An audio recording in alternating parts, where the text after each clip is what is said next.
அன்பு உறவுகள் அனைவருக்கும் இந்நேர வணக்கம். நான் உங்கள் சுகி.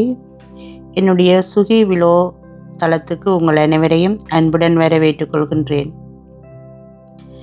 இன்றைக்கி நான் என்ன செய்ய போகிறேன்றதை நீங்கள் பார்த்துருப்பீங்கள். இந்த முருங்கைக்காய் கறி பிடிக்காத யாக்கள் யாருமே இல்லைன்னு சொல்லலாம். எல்லாருமே விரும்பி சாப்பிட்ற ஒரு கறி முருங்கைக்காய் கறி.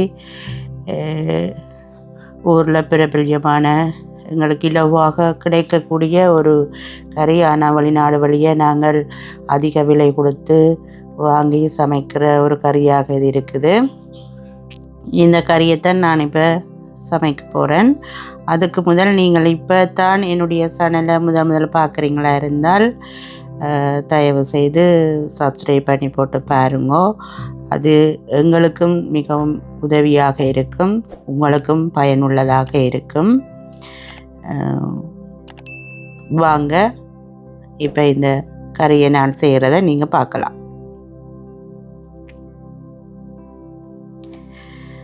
இந்த முருங்கைக்காய் கறியை வைக்கிறதுக்கு நான் முதல்ல முருங்கைக்காயை பொரிச்செடுக்க போகிறேன். அதுக்கு எண்ணெயை கொதிக்க வச்சு ஒரு 8 முருங்கைக்காய் எடுத்து தோல் சீவி துப்புரவு செய்து வச்சுருக்கிறேன். அதை பொரிச்செடுக்கிறேன் முதல்ல.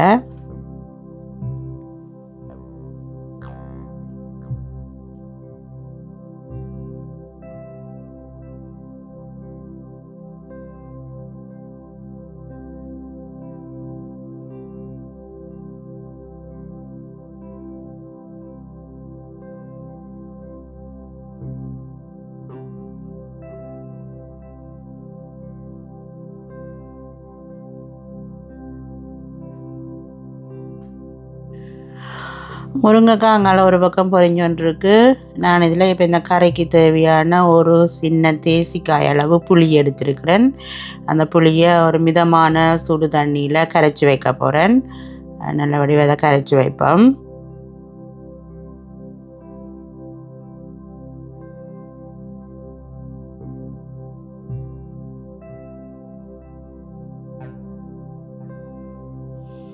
புளியை கரைச்சி வச்சாச்சு. இங்கே முருங்கைக்காயும் நல்ல பொன்னிறமாக பொரிஞ்சு வந்துட்டு பாருங்க. இதை நாங்கள் இறக்கி எடுத்துக்கொள்ளுவோம்.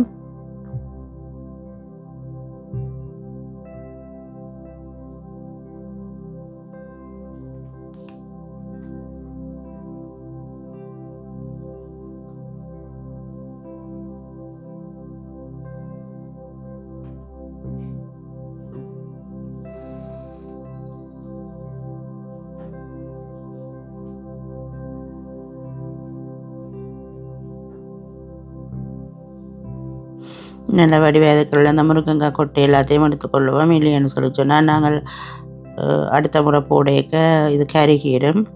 மீதமுள்ள முருங்கைக்காய்களையும் அந்த எண்ணெய்க்குள்ளே போட்டு நல்லா பொரித்து எடுத்துக்கொள்கிறேன்.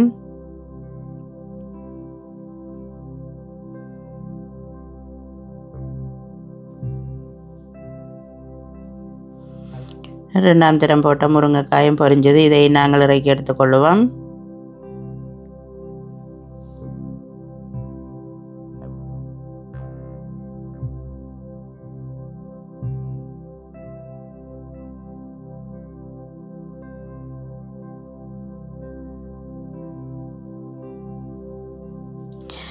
இந்த கறியை சமைக்கிறதுக்கு நான் ஒரு மண் சட்டி தான் எடுத்திருக்கிறேன். மண் சட்டி நல்லா காஞ்சதும் முருங்கைக்காய் பொரித்த அதே எண்ணெயில் ஒரு மேசக்கரண்டி எண்ணெய் எடுத்துக்கொள்கிறேன். அந்த எண்ணெய் சூடாக இருக்கிறபடியால் நாங்கள் கொதிக்க வைக்க தேவையில்லை. உடனேயே ஒரு மேசக்கரண்டி கடுகு போட்டுக்கொள்கிறேன். 10 உள்ளி பல்லு போட்டுக்கொள்கிறேன். நான் அந்த உள்ளி வெட்டையில் முழுசாகவே போடுறேன்.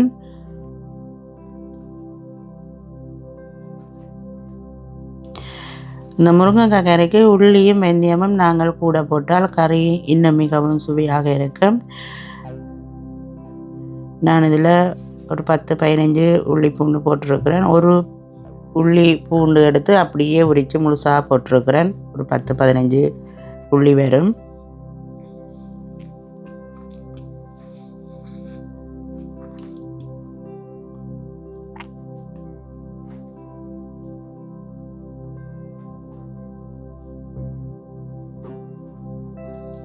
ஒரு வெட்டின பெரிய வெங்காயத்தை சேர்த்துக்கொள்கிறேன்.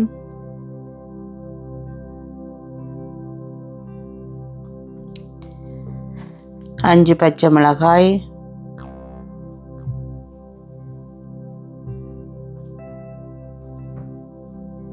ஒரு நெட்டு கருவேப்பிலை,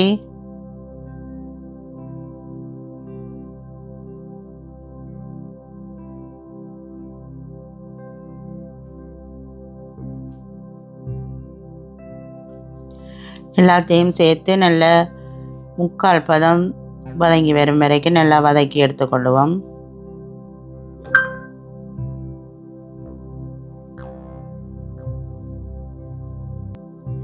நல்லா உள்ளி வெங்காயம் எல்லாம் 3/4 பதம் வதங்கினது.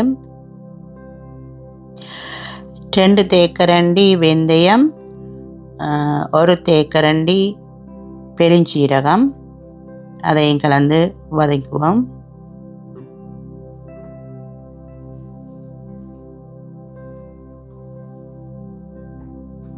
இப்போ வெங்காயமெல்லாம் நல்லா பொன்னிறமாக வதங்கிட்டு நான் 2 மேசக்கரண்டி கறித்தூள் போட்டுக்கொள்கிறேன். இது ஜாழ்ப்பாணத்து கறித்தூள், நானே வறுத்து அரைச்ச தூள், நல்ல வாசனையாக இருக்கும். அந்த தூளையும் போட்டு கலந்து விட்டுட்டு நான் ஏற்கனவே கரைச்சி வச்ச புளி தண்ணியை இதுக்குள்ளே சேர்த்துக்கொள்ள போகிறேன். நான் இந்த புளி தண்ணிக்கு 1 கப் தண்ணி விட்டு கரைச்செடுத்தேன். நான் அப்போ அந்த தண்ணி எனக்கு முருங்கைக்காய் இது கரைக்க எனக்கு காணாது. நான் மேலதிகமாக இன்னும் 1 கப் தண்ணி விட போகிறேன். நீங்கள் உங்களுக்கு கறி எந்த பதத்துக்கு வருமென்றதை பார்த்து அளவுக்கு ஏற்ற மாதிரி தண்ணியை விட்டுக்கொள்ளுங்க.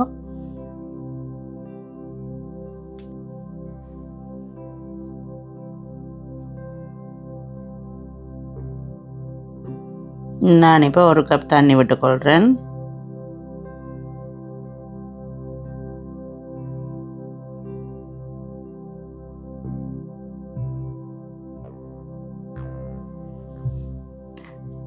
கறி அளவுக்கு ஏற்ற உப்பு போட்டுக்கொள்கிறேன். உப்பை நீங்கள் உங்களோட அளவுக்கு ஏற்ற மாதிரி போட்டுக்கொள்ளுங்க. இனி இந்த கறியை நான் ஒரு 5 நிமிஷம் மூடி தூள் பச்சை வாசனை போகும் வரைக்கும் நல்லா அவிய வைக்க போகிறேன். ஒரு 5 நிமிஷம் அவிய வச்சா காணும்.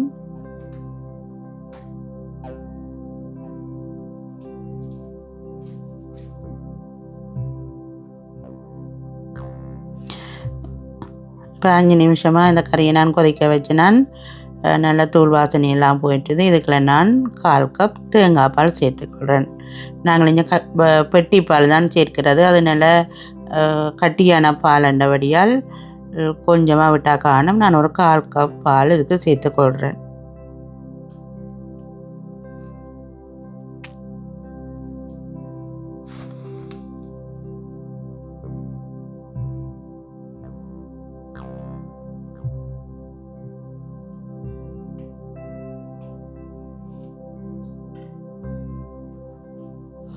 இப்போ பால் புளி எல்லாம் சேர்ந்து நல்லா கொதித்து வற்றி வந்துட்டுது. நான் இதுக்குள்ள பொரிச்சு வச்சுருக்கிற முருங்கைக்காயை சேர்த்துக்கொள்கிறேன்.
சரி உறவுகளே, என்னுடைய முருங்கைக்காய் கறி செய்து முடிஞ்சுது.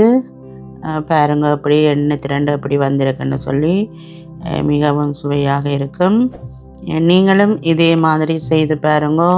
எப்படி வந்ததுன்றதை உங்களோட கருத்துக்களை என்னுடைய கருத்து பெட்டியில் தெரிவிங்கோ. மீண்டும் இன்னொரு காணொளியில் உங்களை சந்திக்கின்றேன். நன்றி, வணக்கம்.